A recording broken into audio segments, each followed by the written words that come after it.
Yeah, but even at that price, I mean, some people would say, well, you could get. I think the Baby Hawk R is like 130, Yeah, yeah, and that's if, exactly. but it's faster. It's et cetera, et cetera, et cetera, and it's cheaper. And I'm like, no, no, that's not the point. We're not Yeah, going dollars per gram here. You still can't fly it around underneath your couch. yeah, yeah. I Or mean, I wish all of my products could be a lot cheaper, and I wish that I could have the kind of local labor that could make yeah, a pre-built, genuine Tiny Whoop racer super cheap. right. And there's a part of me that's really happy that there's been this explosion of sort of Tiny Whoop. I don't really want to say clones because they're not, and you and I both know that the line of clone is wide and gray. Well, that's an interesting topic if You you want to know, get into it. but what I was going to say is that all of those thousands of new micro models, and for a while I had every one of them, but now there's just so many. You know better than me that if you go on Banggood or you look at what Eachines cranking out, there are so many really cheap and models coming out. And I'm the guy. I'm the kind of guy that, at first I felt a little funny about it, but when I look back at my history, my first quad was a Proto X. Okay. You know what a Proto X is? By Estes. Mm, Tiny little thing like yeah. this big, and I went through 10 of them. They break super easy, just like all of those, and you just keep buying them because they're that cheap. You know what I mean? I Yeah. seriously, at one point I had a shadow box full of 10 of them that looked like bugs, like as a piece of artwork, because I had destroyed so many. This is the And side of the. Oh, go ahead. Sorry. Sorry. well, just to finish that point, I'm happy that I was given a Proto X by my father years ago. And I'm happy that the barrier of entry to get your sticks right, to learn what sticks do, is $19 on Amazon or something. You can get a Yeah. really cheap quadcopter, and there's nothing wrong with that. And Yeah. the steps between that and Tiny Whoop are infinite. And you can take your time moving up, or jump, and I guess we shouldn't really say that the end of that line is Tiny Whoop. It's a branching tree that goes all the way to Yeah. your I mean, S1000. yeah. Who knows? Yeah. This is a side of the cloning argument is hot right now. It's hot because Yeah. well, I think it's hot, at least in part because Trappy makes a lot of noise about it and cares passionately about it, and that's not. We're not going to go there, but the argument I find myself, I can't get too angry about clones because it's so easy for me to think back not that long ago when I was buying everything out of pocket and I struggled to. Here's my story. I got into the hobby when a friend of mine brought his DJI Phantom over to my house for some barbecue, and I always thought it was the coolest freaking thing I'd ever seen. I Yeah. could not believe that this technology existed. My only exposure to RC had been RC planes, and they're very, very challenging to learn to fly. And then when you crash it, you're screwed. Yep. And the fact that you could just put this thing up in the air and it would just hover with the autonomous flight, I had so much fun playing with it. And I was like, I got to get into this.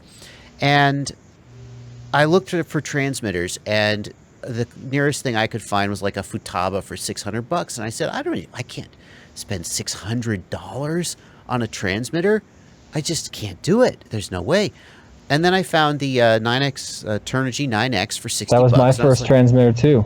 and I wouldn't be here if it wasn't for the Turnigy 9X. Now, the Turnigy 9X is not a great example because I don't think it's a clone of anything. It's its No, own thing. no, but it was a cheap model that took business Yeah. from higher end Absolutely. models that Absolutely. involved, by the way, all of the innovation. And that's what I think you're working towards. Go ahead. Yeah, that is what I'm working towards. Well, so I like I said before, I love that there are very low barriers of entry financially to get into flight, period, because I understand the beauty of the gift of flight, and that's the most important thing to me. Mhm. The other side of the coin is when too much of that kind of stuff goes on, we see the innovators dropping out of the market and dropping out of the community, and that is a scary idea. But what argument do you make when, like I said, I started on a Proto X, and I am probably as passionate about the cloning issue as anyone, but I also understand that the line between clone and not clone is like I say, very wide and very gray. It's not fine at all. and there's people who object the word clone. I'm disappointed in how amorphous the word clone has Yeah. become, because like if you look at like there's a real ACC version of the Carrera Talon. There's a real ACC version of Tommy Umagod's frame I just saw, and Yeah. these things are pretty much just one for one copies. I don't know Oh exactly, yeah. looked at them up close, but there's a lot of people who use the word clone to mean anything remotely similar to something that Inspired. I like. Yeah. No.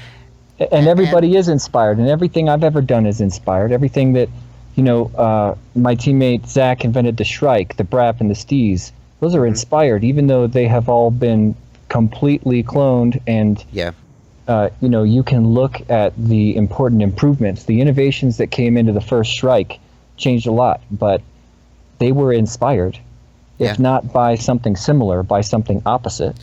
And you see something interesting where, like, I saw somebody reach out to Bob Rugi, Kebab FPV, and he is, as far as I know, he's the inventor of the, oh gosh darn, now I'm Floss? blanking. Is The that floss. Thank you, the the floss. Hyperfloss?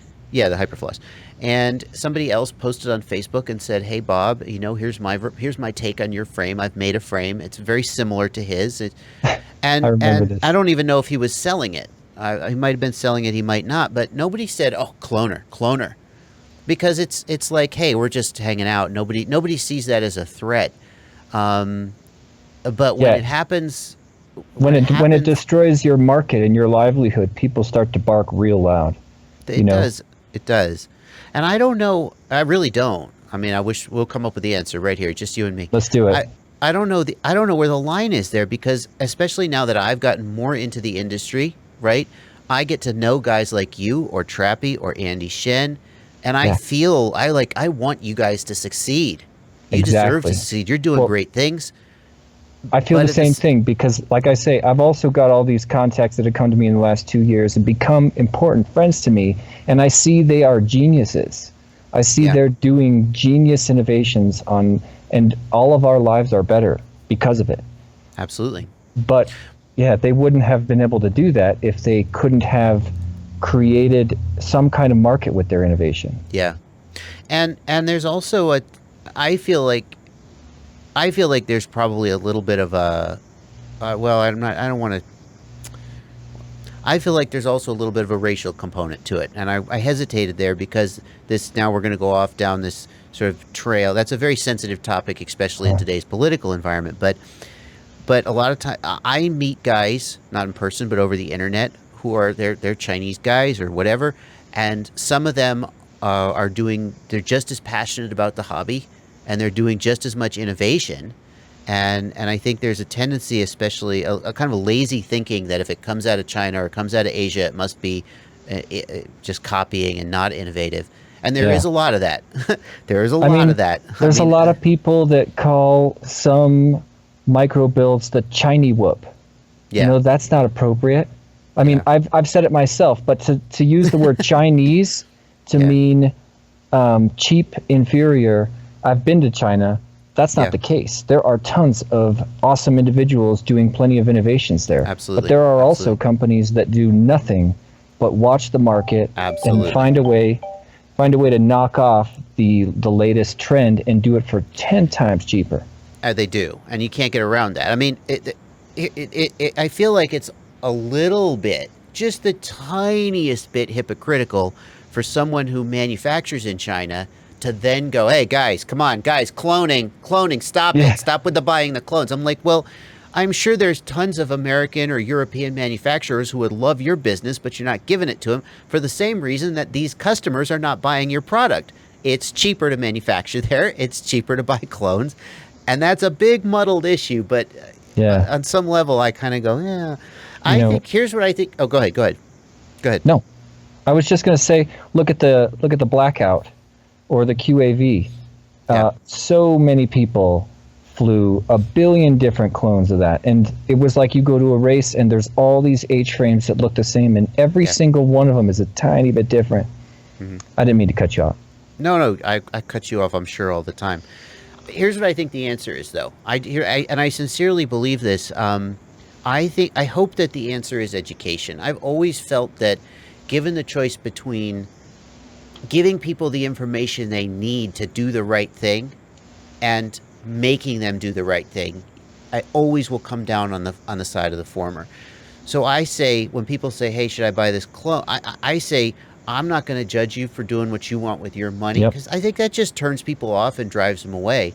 At the same time, I go out of my way to make posts and videos and mention, like, here's this awesome work that Andy Shen is doing, that's why I love Andy's build logs. Because they show his write-ups are the best. It's so easy to look at a frame and go, I could have drawn that in SolidWorks, no problem. No, let's just look. There you go, I did it. But it's so much work that goes into stuff like this, and I'm sure that's the same for your products, where this is way evolved from the original thing with all the reinforcement, all the things you've learned over time, and you still got to pay rent and eat in the meantime. And I hope that I don't really want it to be about paying rent and eating in the meantime. Sometimes it gets to that level, but I think another important answer to the question is there is a business model out there that is really bad for innovation. And there's, like I say, a wide grade line between the two ends of that spectrum. But it doesn't necessarily come down to a set of criteria. It comes down to being educated about what's happening short term and long term, and asking yourself, how do you feel about that happening? How do you feel about, for example, what if somebody could, with the right network or networking skills, put someone like Andy Shen out of business? And here's one of the great innovators who was one of the founders of innovation in FPV. Absolutely. It would just be such a crying shame if that happened, but it's completely possible. I'm not. I have no reason. I don't think that's ever going to happen. I pray it never will. I love his. Well, I'm not talking about Andy. I'm sure that there's people out there who it's happened to, whose names we don't remember. I mean, I'm sure it's happened, and it's one reason why that people like Trappy specifically, are so vocal about. Because here's the thing, I don't agree with the way that Trappy expresses his message. I don't necessarily think that's the right approach to solving the problem, but I 100% agree that the problem he's talking about is real and as serious as he makes it out to be. Which is a distinction that's hard to get across on the internet. There's that anonymity involved in the internet, and it muddles everything. That's for sure. I respect his passion and a lot of his mission. Hey, kitty, who's that? Yeah, that's Basement Cat. That's her name. Yeah. But I hope that if we can get I hope that if we can get like 20% of people to appreciate first-party products, even though they might cost 5 times as much as a clone, then the fact that maybe 80% of people are buying clones, I don't know where the split is. I don't think we have to convert 100% of people. We just have to get enough of them that we can stay in business and profit and continue to innovate. I don't think we'll ever get rid of clone. I mean, if you look at the issue of sort of trade with China and manufacturing in China, that's a way bigger issue than just our industry. You hear them talking about it, at national level politics, and we're not going to solve that. So we have to just, I think, convince enough people to pay the premium for, and what you're paying for there is not necessarily even a better product, but you're paying for the time and development effort that goes into coming up with a better product or the same product, getting there first. Yeah, I mean, I don't know if, you mentioned numbers like 20 or 80%. That kind of a system that can continue to support innovators probably works on a smaller scale. Yeah. But regardless... let me ask you this. What percent of people do you think you would need to convince to buy like a first party Tiny Whoop compared to somebody buying a cheap Chinese knockoff? What percent would you need to convert to like, I don't know, make up a number?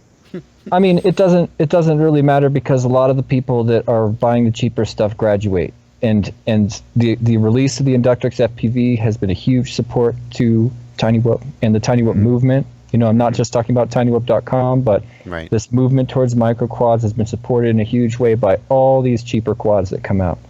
And so it doesn't really work. I don't know, but the bottom line is, it is our duty, and this is something that I think we have to agree with Trappy on. It is our duty if when we see our family, our FPV family members who are responsible for amazing innovations, when we see them losing the ability to do that, it compels me just as much as anyone to educate and to share that information, because everyone, look at Tiny Whoop. So many newbies came to FPV through Tiny Whoop. Yeah. And there's a lot of companies that showed up to take advantage of that and make fools out of the people that became important people in the community. Yeah. And I was made a fool of when I started FPV. It's a lot to learn. It's a lot to take in. It demands some experience before you start to have the kind of success you always dreamed about in FPV. So I guess all I'm saying is it does feel like, when you learn how damaging it can be, whether or not you feel like you can ever stop it, and maybe you can't, but it does compel me to educate my friends and have that kind of, I don't want to sound like some kind of evangelist or something, but it makes me want to talk like that and help people understand that we can't have innovation in our industry without the innovators, and the innovators have to survive somehow. They either need to get more creative, or go ahead, sorry. And that's no, not at all, not at all. But you're sparking so many thoughts.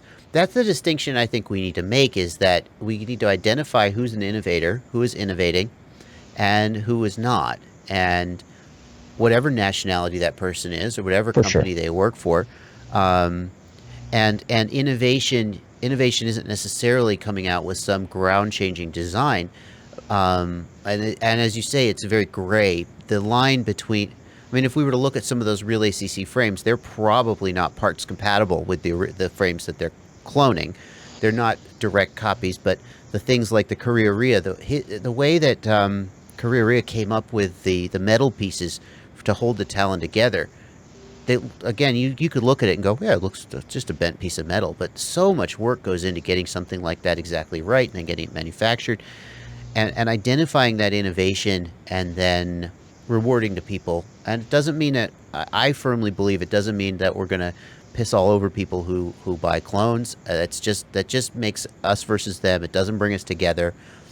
If I have a hope for humanity, it's that if you give people the information, they'll do the right thing. And if people are doing the wrong thing, it's because they don't have all the information. Yeah, nobody's trying to fuck up. No one's trying to make a mistake. That fails sometimes. We have different values. Ultimately, it comes down to it. Sometimes we just have different values and we go a different direction. But I think everybody wants people like you or Andy to succeed and to be able to continue to do what you're doing. And anyway, that's really nice to say, man. Thank you. Yeah. Okay, good. Well, we've just done a whole nother segment. I'm definitely going to, I hope that earlier I said, and we're out, but of course I was still recording, and I hope I can use that, because that was all really good Absolutely. stuff. No, Awesome. It's been really nice talking with you, man. Yeah, I like getting to know you a little more.